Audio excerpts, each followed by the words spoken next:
लक्ष्मी पूजा व्रत और अनुष्ठान। दिवाली के दिन प्रातः जल्दी उठकर अपने परिवार के पूर्वजों व कुल के देवी देवताओं का पूजन कर आशीर्वाद प्राप्त किया जाता है। अमावस्या होने के कारण इस दिन पूर्वजों के निमित्त श्राद्ध पूजन भी किया जाता है। पारंपरिक रूप से इस दिन उपवास रखा जाता है। माता लक्ष्मी के अनुयायी पूरे दिन का उपवास रखते हैं व शाम को लक्ष्मी पूजा के बाद ही अन्न ग्रहण करते हैं। लक्ष्मी पूजा की तैयारी। दिवाली या लक्ष्मी पूजा के दिन हिंदू अपने घरों और दुकानों को गेंदे के फूल की लड़ियों व अशोक, आम तथा केले के पत्तों से सजाते हैं। इस दिन कलश में नारियल स्थापित कर उसे घर के मुख्य द्वार के दोनों ओर रखने को शुभ माना जाता है। लक्ष्मी पूजा के लिए एक पर्याप्त ऊंचाई वाले आसन के दाहिनी ओर लाल कपड़ा बिछाकर उस पर श्री गणेश व देवी लक्ष्मी की सुंदर रेशमी वस्त्रों व आभूषणों से सुसज्जित मूर्तियों को स्थापित किया जाता है। आसन के बाईं ओर एक सफेद कपड़ा बिछाकर उस पर नवग्रह स्थापित किए जाते हैं। सफेद कपड़े पर 9 जगह अक्षत अखंडित चावल के छोटे समूह बनाकर उन पर नवग्रह की विधिवत स्थापना की जाती है। लाल कपड़े पर गेहूं या गेहूं के आटे से 16 टीले बनाए जाते हैं। लक्ष्मी पूजा पूर्ण विधि विधान के साथ संपन्न करने हेतु लक्ष्मी पूजा विधि का अनुसरण करें। लक्ष्मी पूजा मुहूर्त। लक्ष्मी पूजा को प्रदोष काल के दौरान किया जाना चाहिए, जो कि सूर्यास्त के बाद प्रारंभ होता है और लगभग 2 घंटे 24 मिनट तक रहता है। कुछ स्रोत लक्ष्मी पूजा के लिए महानिशिता काल का सुझाव भी देते हैं। हमारे विचार में महानिशिता काल तांत्रिक समुदायों और पंडितों जो इस विशेष समय के दौरान लक्ष्मी पूजा के बारे में अधिक जानते हैं के लिए अधिक उपयुक्त होता है। सामान्य लोगों के लिए प्रदोष काल मुहूर्त ही उपयुक्त है। लक्ष्मी पूजा को करने के लिए हम चौघड़िया मुहूर्त को देखने की सलाह नहीं देते हैं, क्योंकि वे मुहूर्त यात्रा के लिए उपयुक्त होते हैं। लक्ष्मी पूजा के लिए सबसे उपयुक्त समय प्रदोष काल के दौरान ही होता है, जब स्थिर लग्न प्रचलित होती है। ऐसा माना जाता है कि अगर स्थिर लग्न के दौरान लक्ष्मी पूजा की जाए तो लक्ष्मी जी घर में ठहर जाती है। इसीलिए लक्ष्मी पूजा के लिए यह समय सबसे उपयुक्त माना जाता है। वृषभ लग्न को स्थिर माना जाता है और दिवाली के त्योहार के दौरान यह अधिकतर प्रदोष काल के साथ अधिव्याप्त होता है। लक्ष्मी पूजा के लिए हम यथार्थ समय उपलब्ध कराते हैं। हमारे दर्शाए गए मुहूर्त के समय में अमावस्या, प्रदोष काल और स्थिर लग्न सम्मिलित होते हैं। हम स्थान के अनुसार मुहूर्त उपलब्ध कराते हैं, इसीलिए आपको लक्ष्मी पूजा का शुभ समय देखने से पहले अपने शहर का चयन कर लेना चाहिए। अनेक समुदाय, विशेष रूप से गुजराती व्यापारी लोग दिवाली पूजा के दौरान चोपड़ा पूजन करते हैं। चोपड़ा पूजा के दौरान देवी लक्ष्मी जी की उपस्थिति में नए खाता पुस्तकों का शुभारंभ किया जाता है और अगले वित्तीय वर्ष के लिए उनसे आशीर्वाद की प्रार्थना की जाती है।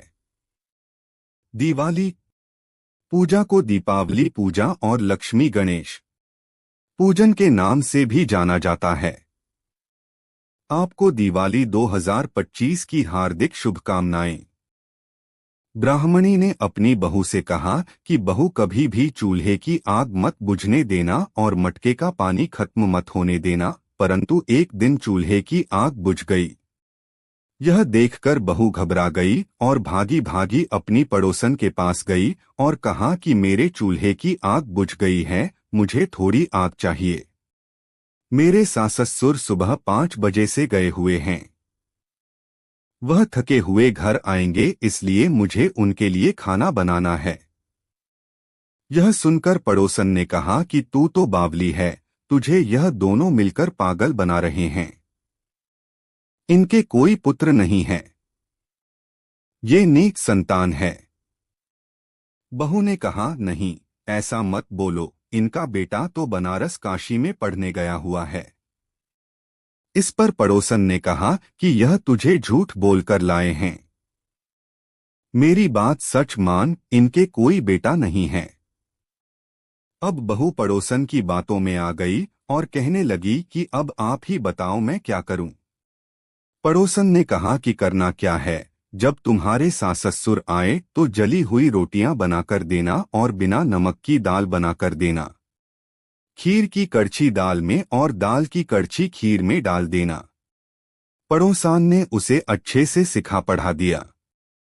फिर जब उसके साथ सास-ससुर घर आए तो उसने न तो उनका आदर सत्कार किया, न ही उनके कपड़े धोए।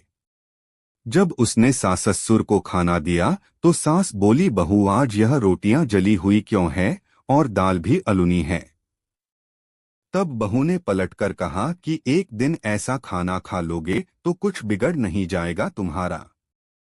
सास-ससुर को खरी खोटी सुनाकर वह फिर से पड़ोसन के पास गई और बोला कि अब आगे क्या करना है। पड़ोसन ने कहा कि अब तुम सातों कोठों की चाबी मांग लेना। अगले दिन जब भी स्नान करने के लिए जाने लगे तो बहू अड़ गई कि मुझे तो सातों कोठों की चाबी चाहिए। तब ससुर ने कहा कि इसे चाबी दे दो। तब सास ने बहू को चाबी दे दी। सास-ससुर के जाने के बाद जब बहू ने दरवाजे खोले तो देखा कि किसी में अन्न भरा है, किसी में धन भरा है और किसी कोठे में बर्तन पड़े हैं।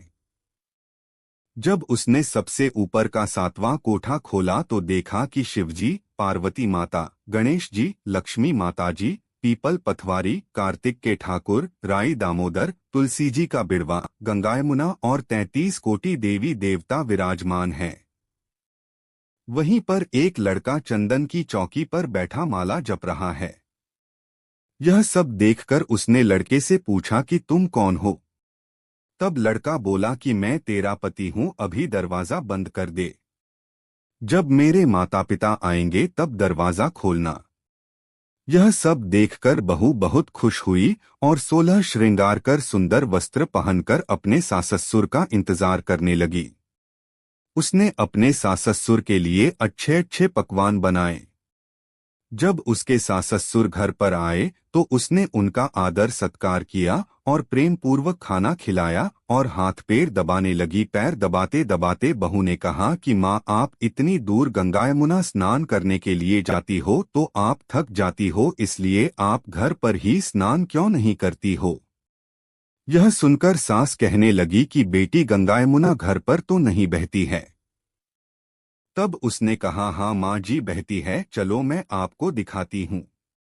जब बहू ने 7वां कोठा खोलकर दिखाया तो उसमें शिवजी, पार्वती जी, गणेश जी, लक्ष्मी जी, पीपल पथवारी, कार्तिक के ठाकुर, राई दामोदर, तुलसी जी का बिड़वा, गंगा यमुना बह रही है और 33 कोटि देवी देवता विराजमान है। वही चौकी पर बैठा एक लड़का माला जप रहा है। माँ ने उसे देखकर कहा कि बेटा तू कौन है। लड़का बोला, माँ मैं तेरा बेटा हूँ। तब ब्राह्मणी ने पूछा कि तू कहाँ से आया है। लड़के ने जवाब दिया कि मुझे कार्तिक ने भेजा है। माँ ने कहा, बेटा यह संसार कैसे मानेगा कि तू मेरा बेटा है। माँ ने कुछ विद्वान पंडितों से मदद मांगी। पंडितों ने कहा, इस पार बहू बेटा खड़े हो जाएं और उस पार माँ खड़ी हो जाए। माँ ने चमड़े की अंगिया पहनी हो और छाती में से दूध की धार निकलकर बेटे की दाढ़ी मूछ भीगे और पवन पानी से गठजोड़ा बंधे, तब मानेंगे कि यह इस माँ का ही बेटा है।